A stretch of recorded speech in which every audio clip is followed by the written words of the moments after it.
Usually ఆయన 6 months ఉంటారు కదా, 6 months తర్వాత వచ్చేటప్పుడు డండనక బ్యాండ్ బాజాలతో ఏమైనా వెల్కమ్ చెప్తారా? అంటే ఏదైనా ఒక స్పెసిఫిక్ రిచువల్ లాంటిది ఏమైనా చేస్తారా? మీరు ఏమైనా యూజువలీ ఫాలో అయ్యే ట్రెడిషన్స్, దిష్టి తీయడాలు కానీ? అలా ఏం చేయము. నార్మల్ యాక్చువల్గా మేము ఎయిర్పోర్ట్ కూడా డ్రాప్ చేయడానికి వెళ్ళము, పికప్ చేసుకొని రావడానికి కూడా వెళ్ళాము. ఆయననే వెళ్తారు, ఆయననే వస్తారు.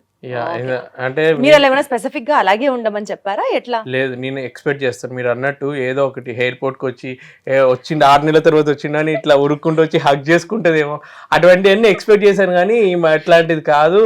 అంటే నా ఎక్స్పెక్టేషన్కి 1% కూడా రీచ్ అవ్వదని చెప్పి ఇక మెంటల్గా ఫిక్స్ అయిపోయాను.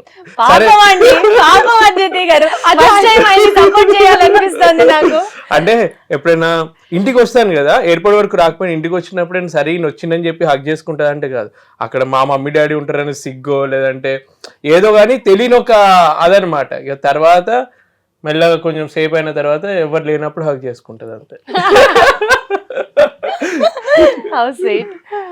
సరే, ఈసారి నుంచి ఆయన ఒక సినిమాటిక్ యాంగిల్ లో ఊహించుకుంటున్నారు అండ్ రాగానే మీరు ఇంకొక లెవెల్లో స్లో మోషన్ లో హీరోయిన్ పరిగెత్తుకుంటూ వచ్చేసి ఈసారి వచ్చినప్పుడు మా పాపని తీసుకొని వెళ్ళాము ఎయిర్పోర్ట్. ఫస్ట్ టైం ఎయిర్పోర్ట్ కి రావడం వీళ్ళు, నేను వస్తున్నప్పుడు మా పాప అయితే షాక్.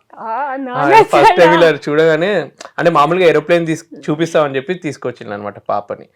అన్న తర్వాత సడన్ గా ఎయిర్పోర్ట్ కి వచ్చి వెయిట్ చేస్తున్నప్పుడు నేను వెనకాల నుంచి వచ్చి చూడగానే ఇట్లా అని మిస్ యూనివర్స్ అయితే ఎలా ఆనందపడతారో అలానే ఎక్స్ప్రెషన్ ఇచ్చింది న్యాచురల్ గా. బేసికల్ గా మనకి ఒక లైన్ ఉంది, హాస్పిటల్స్ విన్నన్ని ప్రేయర్స్ గుళ్ళు కూడా వినవు. ఎయిర్పోర్ట్స్ లో చూసినటువంటి రొమాంటిక్ సీన్స్, హగ్గులు కానీ లేకపోతే అయినో ఆ ఫేర్వెల్ సీన్స్ అవన్నీ ఇంకెక్కడా కూడా కనిపించారు. అంటే యూజువల్లీ ఇష్టమైన వాళ్ళు వెళ్ళిపోతున్నా వస్తున్నా airports are the best places for expressions of love.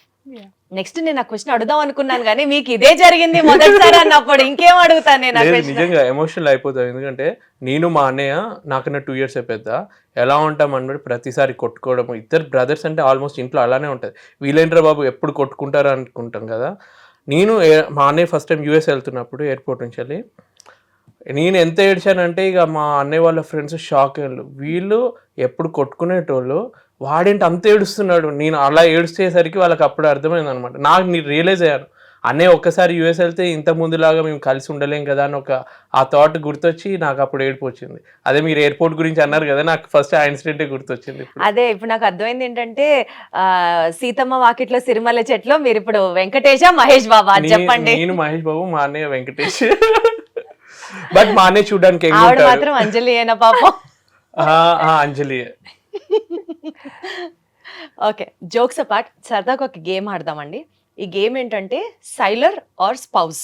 Okay, so sailor or spouse. నేను కొన్ని క్వశ్చన్స్ అడుగుతాను, అది మీ ఇద్దరిలో ఎవరు లీడ్ తీసుకుంటారు అన్నది మీరు చెప్పాలి. ఓకే ఓకే, కొన్ని సార్లు టై అయితే మీరే దానికి నాకు సొల్యూషన్ కూడా ఇవ్వాలి, ఎందుకంటే నాకు తెలీదు, మీరే బెస్ట్ చూస్ చేసుకోవడానికి. ఓకే, టు స్టార్ట్ విత్ ఫస్ట్ది, వెకేషన్స్ ఏదైనా ప్లాన్ చేయాలి అంటే లేదా బయటికి వెళ్ళేవి ఏదైనా ప్లాన్ చేయాలి అంటే మీరు బాగా చేస్తారా ప్లానింగ్?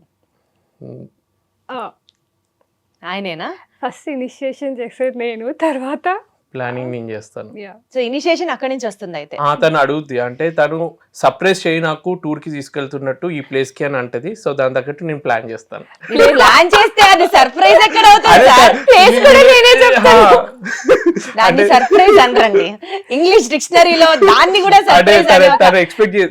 తను సర్ప్రైజ్ నేను రియల్గా ఇవ్వనని తెలుసు, అందుకని కనీసం తనే చెప్తుంది అనమాట. ఎయిర్పోర్ట్ నుంచి వచ్చేటప్పుడు మాత్రం అక్కడ ఒక సినిమాటోగ్రఫీ యాంగిల్ ఉండాలి, ఆవిడ సర్ప్రైజ్ అడిగితే మాత్రం మీరు ఇవ్వరు. ఎక్కడ అన్యాయం అండి ఇది? సో ఈసారి ఆయనకు కావాల్సిన సర్ప్రైజ్ మీరు ఇవ్వండి, డంటనక ఫుల్ బ్యాండ్ ఆవిడ కావాల్సిన సర్ప్రైజ్ మీరు ప్లాన్ చేయండి. సో ఎక్కడికి వెళ్ళాలి, ఏ వెకేషన్ కి వెళ్ళాలనుకుంటారు చెప్పండి ఈసారి. నెక్స్ట్ ప్లాన్ చేయకపోతే మళ్ళీ మనం ఐ డ్రీమ్ లోనే కలుద్దాం. యాక్చువల్గా మా పాప బర్త్డేకి ఈసారి డెస్టినేషన్ బర్త్డే చేయాలని అనుకున్నా. ఏ డెస్టినేషన్ లో ఎక్కడనేది థింక్ చేయలేదు, ఎక్కడైనా ఓకే. బట్ బయటికి వెళ్ళాలని ఎన్నో ఇయర్స్ నుంచి అలా అంటుంది. ఎప్పుడో 5 years బ్యాక్ వెళ్ళాము, మళ్ళీ వెళ్ళలేదు అనమాట ఎక్కడికి బయటికి. సో ఈసారి తీసుకెళ్ళాలి. సో మీరు అదే ప్లానింగ్ పనిలో ఉండండి. ఈసారి నెక్స్ట్ మీరు వచ్చినప్పుడు అలాగే ప్లాన్ చేయండి. Sure, you have to make her happy this time. So anniversary dates కానీ బర్త్డేస్ కానీ ఇంట్లో స్పెషల్ మూమెంట్స్ డేట్స్ని కానీ ఎవరు ఎక్కువ గుర్తుంచుకుంటారు, ఎవరు మర్చిపోతూ ఉంటారు? ఇద్దరం గుర్తుంచుకుంటాం. కానీ అంటే- మా ఇంట్లో అయ్యే ప్రతి బర్త్డేకి యానివర్సరీకి మా గ్రూప్లో ఫస్ట్ మెసేజ్ నాదే ఉంటుంది. అందులో ఫస్ట్ నేను ఉంటాను, గుర్తు తను పెట్టుకుంటుంది, కాకపోతే ఫస్ట్ విష్ చేసేది నేనే. యాక్చువల్గా షిప్లో ఉంటే ఆ టైంకి ఫస్ట్ మన టైం కన్నా 12 అయ్యేది time. వాళ్ళకే ఉంటది కాబట్టి ఫస్ట్ మెసేజ్ ఆయన అలా కాబట్టి మీరు పెట్టాల్సి వస్తుంది. అంటే ఇక షిప్లో కూడా ఫ్యామిలీ ఎక్కువ గుర్తొస్తుంది కదా, ఈరోజు ఎవరి బర్త్డే ఉండొచ్చు, ఎవరిది స్పెషల్ డే అని గుర్తొస్తూ ఉన్నప్పుడు వెంటనే అలా గుర్తొస్తాయి. Nice nice nice. సో ఇది ఇద్దరికి ఇద్దరు. పాయింట్స్ అన్నమాట. Okay fine.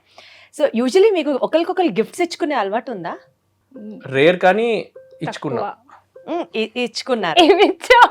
ఏమి ఇవ్వలేదా? అంటే మధ్యలో గోల్డ్ అవన్నీ నీ అంత నువ్వు కొన్నావు కానీ, బట్ నేను చెప్తేనే కొనుక్కున్నావు కదా. అంటే సినిమాలో చూపించినట్టు అంటే అలా మరి ఇట్లా ఇప్పుడు మీరు ఒక బయట రెక్కల గుర్రం మీద వేసుకొని వచ్చి నీకేం కావాలో తీసుకో అట్లా కాదు. బట్ జనరల్లీ మీ ఇద్దరిలో గిఫ్ట్స్ ఇచ్చే నేచర్ ఎవరికి ఎక్కువ ఉంది? యాక్చువల్గా సర్ప్రైజ్ ప్లాన్ చేస్తుంది అయితే నేనే గిఫ్ట్స్ కి. అమ్మాయిలే ఉంటారు ఈ చాలా విషయంలో తక్కువ. ఇప్పుడు. తనే అడుగుద్ది, ఇప్పుడు ఎలాగో దిగావు కదా ఫ్లైట్, అక్కడ వాచ్ ఒకటి తీసుకుంటా అంటే తనకి చెప్తే గానీ నేను కొనను. ఎందుకంటే లేడీస్కి ఏదైనా నేను పొరపాటున తీసుకెళ్తే నచ్చపోతే ప్రాబ్లం అవుతుందని చెప్పి తను అడిగిన వెంటనే ఆ వంకతో ప్రతి ఒక్కళ్ళు అమ్మ బాబోయ్ తెస్తే మళ్ళీ యుద్ధాలు అయిపోతాయేమో అని చెప్పి సేఫ్ గా గిఫ్ట్లు ఇవ్వకుండా ఆడవాళ్ళకి ఉంటారు. మీరు ఒక్కసారి తెచ్చి చూడండి, అది నచ్చకపోయినా మా వాళ్ళు ఇచ్చారు అని ఎంత ఘనంగా వేసుకుంటారు తెలుసా. బట్ ప్రతిసారి వచ్చినప్పుడు ఏదో ఒకటి గిఫ్ట్ అయితే కంపల్సరీ వస్తుంది. బట్ ఈ పాయింట్ మాత్రం తనకి ఇవ్వాలి. నేను ఎక్స్పెక్ట్ చేయకుండా తను గిఫ్ట్ ప్లాన్ చేస్తుంది. ఫాదర్స్ డేకి, యానివర్సరీకి చేయకపోయినా కానీ పాపతోటి నాకు ఏదో ఒక గిఫ్ట్ ఇప్పించడం లాంటివి చేస్తుంది. చాలా మోస్ట్ మెమరబుల్ గిఫ్ట్ ఏమొచ్చింది మీకు తను ప్లాన్ చేసిన దాంట్లో? పాపతోటి నాకు బ్రాస్లెట్ ఒకటి చేయించి ఫాదర్స్ డే గిఫ్ట్ లాగా ఇప్పించింది. Nice nice nice. ఎంత థాట్ఫుల్ అండి అసలు. Very good. సో ఏదన్నా ఒక ఇష్యూ జరిగినప్పుడు దాన్ని ఫిక్స్ చేయడంలో ఇద్దరిలో ఎవరు దిట్ట? సపోజ్ ఏదన్నా ఒకళ్ళకి మధ్యలో మిస్కమ్యూనికేషన్ అయింది, లేదా ఇంట్లో ఏదో చెప్పారో అది ఏదో అయింది, లేకపోతే ఏదన్నా ఒక చిన్న రిపేర్ వచ్చింది ఇంట్లో, వాట్ ఎవర్ ఇట్ ఇస్, ఒక సిచ్యువేషన్ ని హ్యాండిల్ చేసి దాన్ని ప్రాపర్ గా ఫిక్స్ చేయడంలో ఇద్దరిలో ఎవరు దిట్ట? మీరేనా? ఏదన్నా మిస్కమ్యూనికేషన్ అయినా కానీ, ఎక్కడైనా గొడవ జరుగుతున్నా కానీ నేను సైలెంట్ ఉండిపోతాను. దాన్ని ఎక్కువ పెద్ద చేయడం ఎందుకు ఆన్సర్ చేయాలి అన్న ఉద్దేశంతో నేను సైలెంట్ ఉంటాను. తినంటది ఏదైనా గొడవ జరిగినా, ఏదైనా మాటలు జరుగుతున్నప్పుడు అప్పటికప్పుడు సొల్యూషన్ దొరకాలి. నువ్వు అప్పటికప్పుడు రిప్లై ఇవ్వకపోతే అది ఇంకా పెద్దగా అయిపోతుంది. సో ఆ ప్రాబ్లంకి సొల్యూషన్ వచ్చేంత వరకు మాకు నిద్ర పట్టదు, నాకు నిద్ర పట్టనియకుండా చేస్తుంది అనమాట. సో సొల్యూషన్ వచ్చేంత వరకు తను ఏదైతే గొడవ జరిగిందో దానికి సొల్యూషన్ దొరికేంత వరకు పట్టు విడవకుండా ఆ గొడవని అంటే సొల్యూషన్ వచ్చే వరకు చేస్తుంది అనమాట. అంటే ఇవాళ నుంచి మీ పేరు అద్వితి కాదు, మీ పేరు శివంగి అంతే.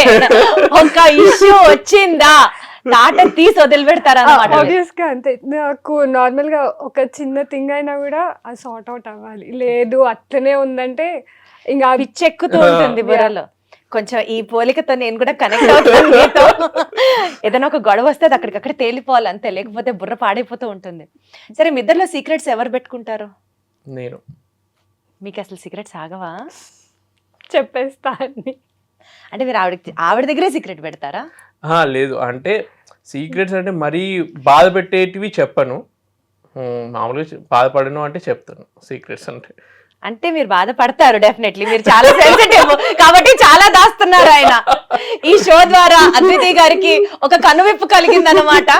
బట్ మాక్సిమం అయితే చెప్పేస్తారు. ఏదైనా ఒక మోస్ట్ ఇంపార్టెంట్ సీక్రెట్ చెప్పి తనని బాధ పెట్టి బట్ స్టిల్ సారీ అని చెప్పిన సందర్భం ఉందా రాజశేఖర్ గారు? ఏది పెళ్లి చూపుల్లో నేను అసలు మందే ముట్టను, నాకు మందు వాసనే తెలియదు అని చెప్పాను. కాకపోతే పెళ్ళైన తర్వాత దానికి అర్థమైపోయింది, సోషల్ అప్పుడప్పుడు ఫ్రెండ్స్ కూర్చున్నప్పుడు అవుతుందని.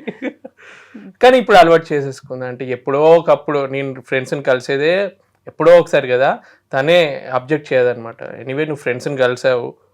సో ఆ విషయంలో కొందరు వైఫ్స్ ఎలా ఉంటారంటే, నువ్వా నాకు చెప్పకుండా నీ ఫ్రెండ్స్ని కలిస్తే ఆయన టార్చర్ పెడతారు కదా, అలా ఏం కాదులే, నువ్వు నీ లిమిట్లో ఉంటావు కాబట్టి నేనేమన్నాను, ఎంజాయ్ చేసుకో అని వదిలేస్తుంది.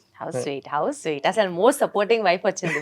మీరు చాలా లక్కీ అద్వితి గారి విషయంలో అయితే మాత్రం తను దొరకడం. అయితే ఉన్నది 4 స్కూల్ ఫ్రెండ్స్, సో వాళ్ళే ఎక్కువ కనెక్ట్ అవుతారు, వాళ్ళందరూ తెలుసు. సో ఎందుకు ఆబ్జెక్ట్ చేయడం అనేది. అదేలేండి, basically you love him so badly that ఇంకా ఆయన ఏం చేసినా కరెక్ట్ కరెక్ట్ కరెక్ట్ కరెక్ట్ మీకోసం ఎంత యాక్సెప్టెన్స్ ఉందో తెలుసా అద్వైతీకి అసలు. సూపర్. ఎవరు బాగా హ్యూమరస్ అంటే తెలియకుండా ఆ చిలిపి ఫన్ ఇదంతా ఎవరు నవ్వించడంలో దిట్ట మీ ఇద్దరిలో? నేనే. అదే అది తెలుసులే నాకు కూడా, నేను ఎక్స్పెక్ట్ చేశాను ఆన్సర్. ఇంకేమన్నా ఇలా వైలెంట్ యాంగిల్ లాగా ఇంకేమన్నా యాంగిల్ చెప్తారేమో అని కొంచెం వెయిట్ చేశా, బట్ డెఫినెట్లీ ఎస్. డబ్బుల్ని బాగా ఎవరు హ్యాండిల్ చేస్తారు? మేనేజింగ్ ఫైనాన్సెస్, ఊరికనే ఖర్చు పెట్టకుండా ప్రాపర్గా ఇది ఇక్కడ సేవ్ చేయాలి, ఈ ఫైనాన్స్ని ఇలా యూటిలైజ్ చేసుకోవాలి, అట్లా ఏది చెప్తారు ఇద్దరులో ఎవరు? అవునా, లేడీ పద్మనాభమా? యా, ఏంటంటే ముందు నుంచి నాకు ఫాదర్ మీద డిపెండ్ అవ్వడము, ఏదైనా డాడీ చేసేది.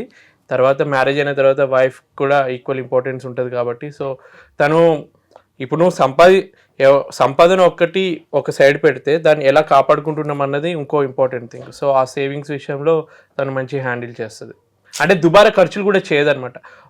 బంగారం కొన్నా కానీ అది ఫ్యూచర్ లో హెల్ప్ అవుతుంది అన్న ఉద్దేశంతో కొంటది, కానీ అది కూడా స్పెషల్ డేస్ కి మీకే ఇస్తారు కానీ నాకు ఇవ్వదు. తను కొనుక్కున్నది బంగారం కొన్నది, అది కూడా ఫ్యూచర్ సేవింగ్స్ కోసం 100% కదా. స్పాంటేనియస్ డెసిషన్స్ ఇట్లా టక్ అని ఎవరు తీసుకుంటారు ఇద్దరులో? నేనే తీసుకుంటాను. ఈమె డెసిషన్ చాలా లేట్ ఆలోచించి తీసుకుంటది. నాకు ఒకవేళ కావాలి అనుకుంటే వెంటనే నాకు ఇంపార్టెంట్ అనిపించినప్పుడు సడన్ గా తీసేసుకుంటాను. ఆ తీసుకున్న డెసిషన్ కరెక్ట్ గా వర్కౌట్ అయింది అన్నది ఏం చెప్తారు? చాలా జరుగుంటాయి, because you usually take spontaneous decisions. ఇది అసలు లైఫ్ చేంజింగ్ డెసిషన్ నాకు అన్నట్టు ఏం చెప్తారు? ఈ జాబ్ని సెలెక్ట్ చేసుకోవడం. ఒకసారి నాకు 3 ఎగ్జామ్స్ ఉన్నాయి ఒకే రోజు. మెకానికల్ ఇంజనీరింగ్ అయిన తర్వాత గేల్ ఎగ్జామ్ ఒకటి ఉండే, బీపీసీఎల్లో ఎగ్జామ్ ఉండే, షిప్పింగ్ కార్పొరేషన్ ఆఫ్ ఇండియాలో ఉండే.